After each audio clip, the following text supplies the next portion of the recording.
পড়ছিলাম প্রণয়ের রূপকথা, কলমে ফাতেমা তুজ, পর্ব সংখ্যা 29। হোটেলের উদ্বোধন উপলক্ষে বাড়িতে আবার সবাই এসেছে। সবাই বলতে রাত্রিদের বাড়ির সবাই। আর একটা উদ্দেশ্য আছে অবশ্য। ঠিক হয়েছে আবিরের বিয়ের একটা ব্যবস্থা করা হবে। রমিজের বাবা মা না থাকায় সবকিছু এখান থেকেই করা হবে। মিলাদ মাহফিল শেষে খাবার দেওয়া হলো। খাবার খেতে খেতে আবির বলল, মামি একদম সেরা হয়েছে। তুমি এমনিতেই ভালো রান্না করো, আজ আরও ভালো লাগছে। আমি একটা বিষয় ঠিক করলাম, যদি আমার ভাগ্যে বিয়ে থাকে তবে সব খাবার তোমার এই হোটেল থেকে অর্ডার করব। এই কথায় হাসলেন ববিতা, বললেন সেটা দেখা যাবে, আগে সব ঠিকঠাক চলুক। তোরা তো আগেও খেয়েছিস, বাকিদের পছন্দ হবে কি না? কেন হবে না? এত ভালো রান্না না হয়ে উপায় আছে? ওনাকে থামিয়ে দিয়ে বলে উঠল দীপ্র। পুডিংয়ের বাটি 1 চামচ পুডিং মুখে দিয়েও পুনরায় বলল, এটা ছেঁড়া। ছোটবেলায় আমি আর কুহু বলতে গিয়ে দীপ্রর গলাটা থেমে গেল। কণা বলল, তুমি আর আপু কি দীপ্র ভাইয়া? দীপ্রর মাঝে দোটানা ছিল।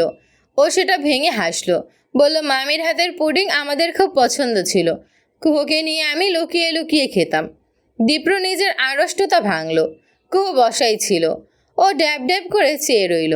কণা বলল, আসলেই এসব সত্যি? হ্যাঁ, ওরা দুজনই পুডিং খুব পছন্দ করত। জবাবটি দিলেন ববিতা। পুনরায় বললেন, তোরা খাওয়া দাওয়া কর, আমি ওই দিকটাই দেখি। লোকজন আসতে শুরু করেছে। চলে গেলেন তিনি। আবির খাবার চিবোতে চিবোতে নিচু স্বরে বলল, ভাই আমার কিন্তু ভয় হচ্ছে। ভয় কেন? পরশু ওদের বাসায় যাব। ওর বাপ যদি ঝামেলা করে? ঝামেলা করবে না, আর করলে আমরা আছি না, কি করব? মেয়ে ভাগিয়ে আনবো? দরকার পড়লে সেটাই করব, বলে দীপ্র পিঠ চাপড়ে দিল। আবির ছোট করে নিঃশ্বাস ফেলল। ওদের কথোপকথনের মাঝেই রিক্সা এসে থামলো। রাত্রি আর কুহু চলে গেল স্কুলের বাচ্চাদের জন্য খাবার নিয়ে।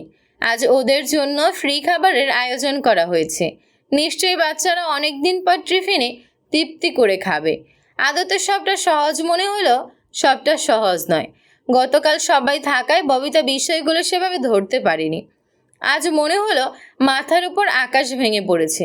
কুহুকে যেতে হয়েছে ভার্সিটি। কণার শরীর ভালো না, গতকাল কাজ করে আজই অসুস্থ হয়ে পড়েছে। তিনি যখন সব সামাল দিয়ে এসে ক্লান্ত হয়ে বসলেন, জেবা বললেন, খুব চাপ লাগলে করিও না। উপায় নেই আপা, করতেই হবে। আর কদিন পর সামলে উঠব। এখন একটু সমস্যা হচ্ছে, বুঝতে পারছি। জানি তুমি পারবে, বলে বসলেন জেবা। এই মুহূর্তে ববিতার দরকার একটু ভরসা। এই ভরসাই তাকে অনেকটা দূরে নিয়ে যাবে। দেখতে দেখতে 4টা দিন কেটে গেল। এর মধ্যে বাড়ির বড়রা গিয়ে আবিরের বউ দেখে এসেছে। আবিরের যে ভয়টা ছিল সেই ভয়টা এখন আর নেই। বিয়ের কথা অনেকটাই ফাইনাল হয়ে এসেছে। এখন দিন তারিখ দিয়ে এলেই হলো। এর মধ্যে সকাল সকাল ঘটল আরেক ঘটনা। কুহু আর রাত্রি যখন বাগানে পানি দিচ্ছিল তখনই বাড়ির বাইরে একটা গাড়ি এসে থামলো। গাড়ি থেকে বের হয়ে এলো একটি সুদর্শন পুরুষ। পুরুষটির নাম অরণ্য। এ আবার কে? জবাবে রাত্রি ছোট করে বলল, দীপ্র ভাইয়ের বন্ধু অরণ্য ভাইয়া। একে আগে দেখেনি কুহু। ও চেয়ে রইল। বাড়ির ভেতর থেকে বেরিয়ে এসেছে দীপ্র। এসে অরণ্যকে জড়িয়ে ধরল। দুই বন্ধুর জড়িয়ে ধরার দৃশ্যটি দেখে নিয়ে কুহু বলল, উনি হঠাৎ এখানে? জানি না তো, আমি ভেতরে যাই কুহু, তুই থাক, বলে দ্রুত পা চালিয়ে চলে গেল রাত্রি। কুহু কয়েক সেকেন্ড চেয়ে রইল। সহসাই অরণ্যর দৃষ্টি পড়ল এদিকে। অদূরে থেকে দীপ্র বিড়বিড় করে বলল, ও হলো কুহু, আমার কাজিন, মানে আমার না হওয়া বউ। রাত্রি আজ সারাদিন বের হয়নি, নিজের কক্ষেই ঘাপটি মেরে আছে। কুহু সেটা লক্ষ্য করেছে, তবে বুঝতে পারছে না কেন এমন করেছে। অরণ্যর সাথে কুহু কণার কথা হয়েছে। ছেলেটা ভীষণ ভালো। ওরা জেনেছে অরণ্য আর দীপ্র একই দেশে থেকেছে, তবে শহরটা আলাদা। অরণ্য আসার সময় অনেক কিছু এনেছে। কুহুকে একটা ল্যাপটপ দিয়েছে। এটা নিতে গিয়ে কুহুর খুব দ্বিধা ছিল। দীপ্র তখন ফট করেই বলল, আমি আনতে বলিনি, ও নিজ থেকেই এনেছে, নিতে পারিস। এ কথার পর কুহুকে থামতে হয়েছে। তাছাড়া অরণ্য এত মিশুক যে বাড়ির সবাই ওর উপর ফিদা হয়ে আছে। মাও নিতে বলেছে। ল্যাপটপটা বেশ ভালো মানের, কুহুর আসলেই কাজে লাগবে।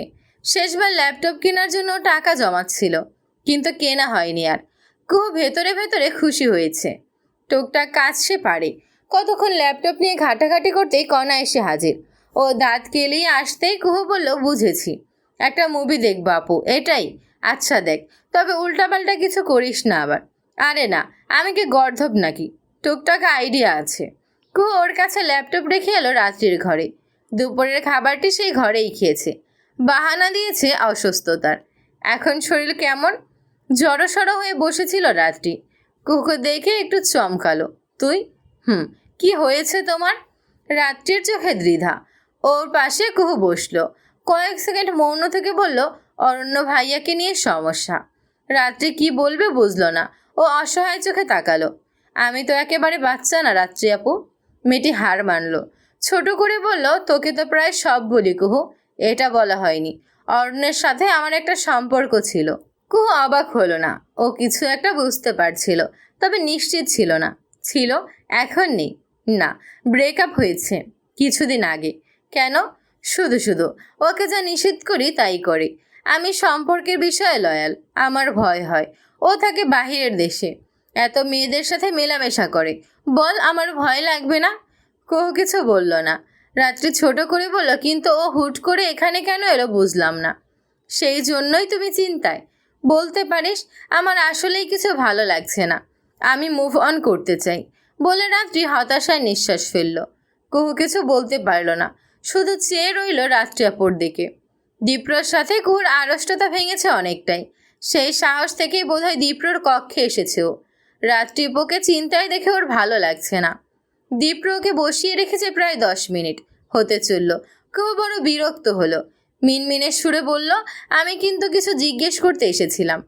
ল্যাপটপ নিয়ে সারাক্ষণ কী যে করছে দীপ্র, হয়তো ব্যবসায়ের কাজ। কুহুকে যেন এক প্রকার ভুলেই গিয়েছে। কণ্ঠ পেয়ে কেমন হাবলের মতো চেয়েছে। ও হ্যাঁ, শুনছি, বল। কুহু গলাটা ভেজালো। ভেতর থেকে শক্তি এনে বলল, অরণ্য ভাইয়া রাত্রেপুর একটা সম্পর্ক ছিল। জানি, তবে ব্রেকআপ হয়ে গেছে। নজর না ঘুরিয়ে জবাব দিল দীপ্র। কুহু আবার বলল, ও বলে থামলো দীপ্র। আবার বলল, আর কিছু? আরেকটা কথা আছে, বল। অরণ্য ভাইয়া কেন এসেছে? আপুর সাথে মিটমাট করতে? না। না বলায় কুহুর মুখটা চুপসে গেল। ও চাচ্ছিল দীপ্র ভাই বলুক, হ্যাঁ, মিটমাট করতে এসেছে। কিন্তু তেমন হলো না। অরণ্যর সাথে আমার একটা পার্টনারশিপ হবে। আমি তো বিদেশে সেটেল আর হব না, তো ওর কাছে সব ছেড়ে দেব। সেই জন্যে এসেছে। আপনি আসলেই যাবেন না? বিস্ময়ের সাথে শুধালো কুহু। দীপ্র ছোট করে বলল, যাব না আর। কুহু আর কিছু বলতে পারলো না। উঠে চলে এলো। দরজার কাছে এসে আবার ফিরে এলো। আরেকটা কথা বলবো। মেয়েটির কণ্ঠে দ্বিধা। দীপ্র চাইল কুহুর দিকে আজকাল খুব একটা চায় না ও। দৃষ্টি আড়াল করে, যাতে কুহু সহজ হতে পারে। জবাব দেয় দীপ্র। কুহু মিনমিন করেই বলে, অরণ্য ভাইয়ার সাথে রাত্রি আপুর সম্পর্কটা ঠিক করা যায় না? কয়েক সেকেন্ড মৌন থেকে দীপ্র বলে, সেটা হলে আমিই খুশি হতাম, কিন্তু ওরা নিজ থেকে না চাইলে তো সম্ভব না। সেটা ঠিক বলে মন খারাপ করে যেতে নিচ্ছিল কুহু। দীপ্র ডেকে উঠল, শোন। পেছন ফিরল কুহু। দীপ্র বসা থেকে উঠে এসে ওর কাছাকাছি হলো। একটা জিনিস। কি? ওদের মেলানোর চেষ্টা করা যেতে পারে। আমি অরণ্যকে আবিরের বিয়ের বাহানায় আটকে রাখবো। এর মধ্যে যা করার করতে হবে। তুই সাহায্য করতে পারবি? হ্যাঁ, পারবো। ওকে, তাহলে এই কথাই রইল। আমি দেখি অরণ্যর মনে কি চলে, তারপর আলোচনা করব। আচ্ছা। বলে মৌন হলো দীপ্র। কুহু চুপ। তবে মেয়েটি চলে না গিয়ে দাঁড়িয়ে আছে। দীপ্র ভ্রু নাচিয়ে শুধালো, আর কিছু বলবি? বলে দৃষ্টি ফেরালো কুহু। দ্বিধা ভেঙে ছোট করে বলে, থ্যাংক ইউ। হঠাৎ? হঠাৎ না তো। তাহলে? আমি অনেক ক্ষেত্রেই ভুল ছিলাম, আপনাকে দোষ দিয়েছি, ওটা বুঝতে পেরেই বললাম। আচ্ছা, কিন্তু আরেকটা কথা। কি? বলল দীপ্র। কুহু গলার স্বর দৃঢ় করে বলল, আমি এখনও আমার কথায় অটল। আপনি আমাকে অপদস্থ করেছেন, ওটা ভুলবো না। পুরো ব্যাপারটাই এই একটা কথাই ঘেঁটে দিল কুহু। দীপ্র হতাশ হয়ে বলল, সেই জন্য আমি কিন্তু সরি বলেছি কুহু। বলেছেন, কিন্তু আমি কেন যেন মানতে পারি না। সহজ স্বীকারোক্তি ওর। দীপ্র ছোট করে বলল, সময়কে সময় দিলে ঠিক হয়ে যাবে। আর আমরা দুজনেই তো একটা মিউচুয়াল সিদ্ধান্ত নিয়েছি, তাই না? স্বাভাবিক করার। সেদিন দীপ্র সরাসরি বলেছে সবটা স্বাভাবিক করতে হবে। কুহুর ভেতর থেকেও একটা সাই ছিল, কারণ তার ভুলগুলো দৃশ্যমান। তাছাড়া নিজের ভেতরে একটা ভয়ও কাজ করে। বিষয়টা জানাজানি হলে সত্যি মুখ পাবে না কুহু। সেসব ভেবে ছোট করে নিঃশ্বাস ফেলতেই হনহনিয়ে কক্ষে প্রবেশ করলো আয়ানা। ওদের দুজনকে দেখে ভ্রু কুঞ্চিত করলো আয়ানা, বলল দীপ্র। মেয়েটির মুখশ্রী আকাশের সবটুকু মেঘ ধরে রেখেছে যেন। দীপ্র চেহারায় একটা কঠিন ভাব এনে বলল, নক করে আসতে হয় জানিস না? একটা অপমান মেয়েটিকে সপাটে চড় বসালো। ও ঠোঁট কামড়ে বলল, সরি। দীপ্র বুঝলো আয়না কষ্ট পেয়েছে, তাই নরম হলো। কিছু বলবি? খাবার খাওয়ার জন্য ডাকতে এসেছিলাম। আচ্ছা আসছি, তুই যা। বলে চলে গেল আয়ানা। ওর যাওয়ার পানে চেয়ে কুহু চিন্তায় পড়ল। আয়ানা আপু এই রাগ তার উপর না ওঠালেই হলো। রাত্রিকে রাতে খাবারে আসতে হয়েছে। বাড়িতে এত মানুষ যে এক টেবিলে জায়গা হচ্ছে না। শেষমেশ ঠিক হলো ওদের বাড়ির মাঝে যে বাধাই করা ওঠানোর মতো জায়গা আছে, ওখানে মাদুর বিছিয়ে খাওয়া দাওয়া হবে। ছোটবেলায় বাচ্চাদের এভাবে বসিয়ে খাওয়াতো। বিষয়টা বেশ মজার। কুঞ্জ হৈ হৈ করে মাদুর নিয়ে এলো। কণা মাদুর বিছিয়ে দিল। আমি আগে বসবো বলে লাফিয়ে বসে পড়ল কুঞ্জ। আবিদা ছেলেকে শাশুড়ির মতো করে বললেন, খাওয়ার সময় এভাবে ছুটোছুটি না কুঞ্জ, ভদ্র হয়ে থাকো। আমি তো ভদ্রই, ভদ্র না বলো কণাপু? কণা হেসে বলল, বাড়ির নারী সদস্যরা খাবার এনে রাখছেন। উঠোনের এক পাশে কতগুলো বেঞ্চের মতো রাখা। ওখানেই বসে আছে রাত্রি আর কুহু। রাত্রির বুকের ভেতর কেমন ধিম ধিম করছে। রাত্রি আপু, বল কুহু। রাত্রি যেন ক্লান্ত, তবে বিষণ্ণতা চেপে ধরে আছে। কুহু ভনিতা ছাড়াই বলল, তুমি কি সবটা স্বাভাবিক করতে চাও? না রে কুহু, ওর সাথে আমি সুখী হব না। ও আমাকে আসলে ভালোই বাসে না। ভালোবাসলে আমি ব্রেকআপ করার পর ঠিকই খোঁজ নিত, কিন্তু নিল না।